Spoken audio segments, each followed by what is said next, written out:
किसी के सब्र का इम्तिहान न लिया करो।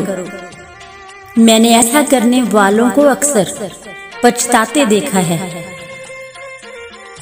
इंसान खाक से बना है, इंसान खाक से बना है। अगर इसमें खाकसारी नहीं तो इसका होना ना होना बराबर है।